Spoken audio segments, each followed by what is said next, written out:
Hey, everybody. I have to start this live stream by pointing out something that has not been as much of a focus as I think it should be, and that is that the New Orleans Saints are 0 wins and 3 losses now since Jameis Winston was injured for the season after a horse collar tackle that should have netted a several game suspension for Tampa Bay Buccaneers linebacker Devin White. However, he was fined just over $25,000.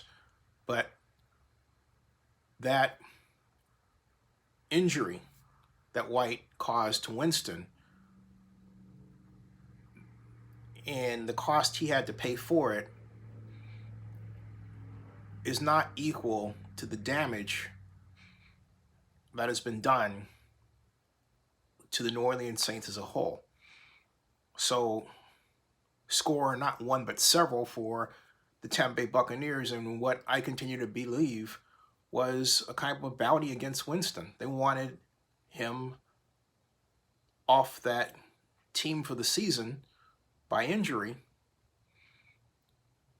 knowing that without Jameis Winston, they wouldn't be able to recover. And the Saints have not been able to.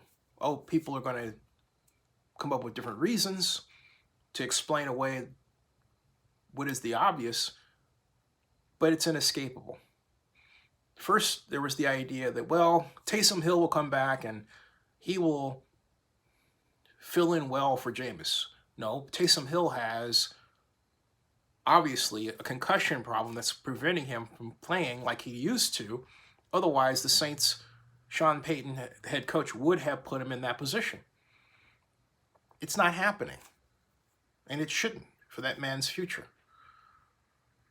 Then, because of his early performance in managing the win against the Buccaneers after Winston was hurt, the thought was, well, Trevor Siemian will fill in just fine. Look at what he did coming off the bench. Well, that's fine, but this is professional football. And in the NFL, teams have a proven system of evaluating your tendencies and adjusting to them very, very quickly. So, okay, you're going to have an advantage maybe for a game or two or three, but unless you change, that advantage is going to be taken away very quickly. And that's what happened with Trevor Siemian as quarterback of the Saints. Trevor Siemian, on top of that, had a nasty problem. He was consistently throwing behind his receivers.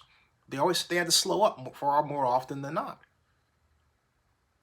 That's a mechanics issue, which produces timing, something that you have to work on in the off season, but there's no guarantee that Simeon's going to really get to where Jameis Winston is in terms of his effectiveness, and that's where I bring up Winston. Now, you would say, wait a minute, they can't do anything about it. Winston is out.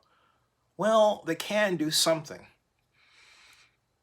And what they have to stop doing is acting like each one of their quarterbacks can do exactly the same thing. And in this instance, that observation was obvious. Trevor Siemian threw 40 times, whereas Jalen Hurts with the Eagles threw 16 times.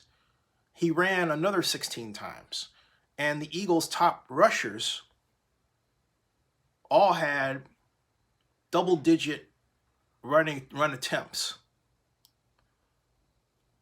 And it was quite obvious that the Eagles could not keep up with their speed. What's the answer? Well, when you're faced with an offense like that, the answer is to copy it. In other words, call your misdirection run plays, give your running backs like Tony Jones more of a chance. He only had the ball 3 times. Sure, Marking fumbled once and he gave it up, but look, it was one time. He did manage to gain 88 yards.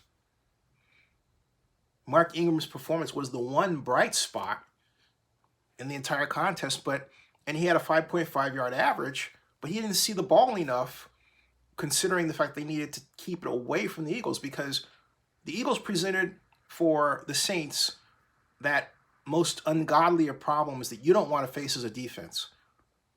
A running offense picking up huge chunks of yardage.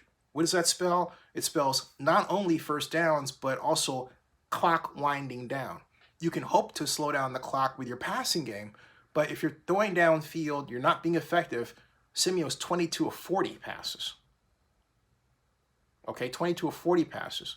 When you're not effective, it means that you're simply using less time, giving the ball back to the opponent faster, allowing them to bring onto the field their ball control, a very effective running offense, and creating the same problem yet again.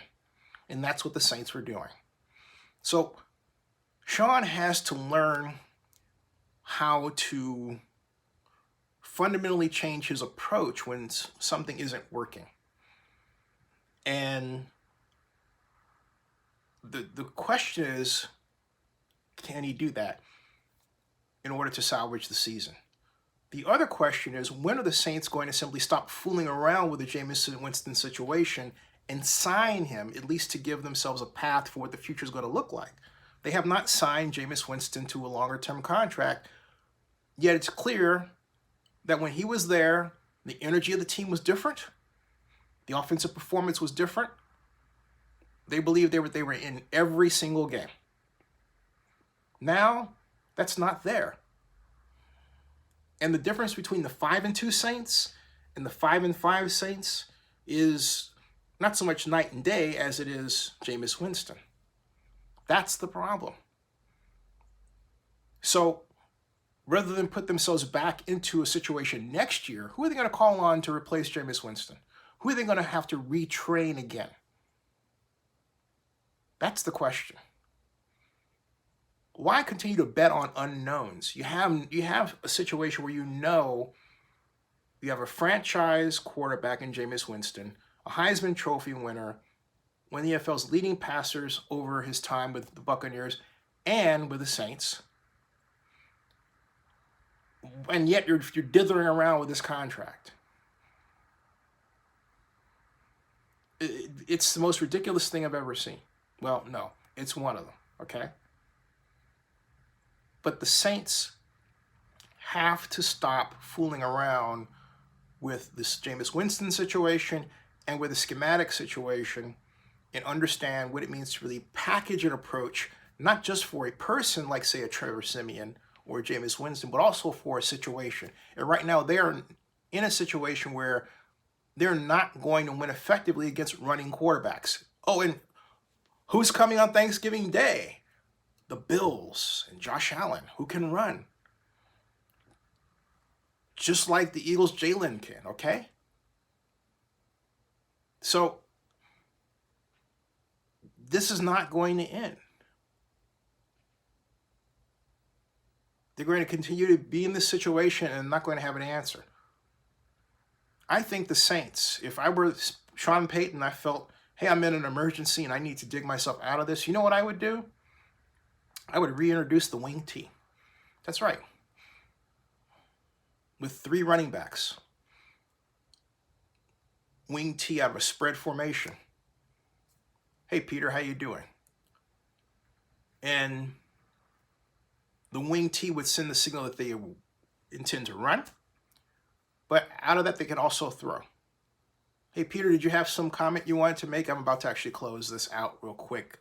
I intended this to be a short live stream. I'll be back, as Arnold Schwarzenegger would say. Do you have a comment you want to make or for me to respond to? And I'm going to assume that maybe this delay caused you not to hear what I just asked you until maybe a few seconds from now. Anyway, okay, maybe you don't. So I'm going to close it out. Subscribe to Zenny62, bookmark oaklandnewsnow.com, and thanks for watching. See you later. I'll be back.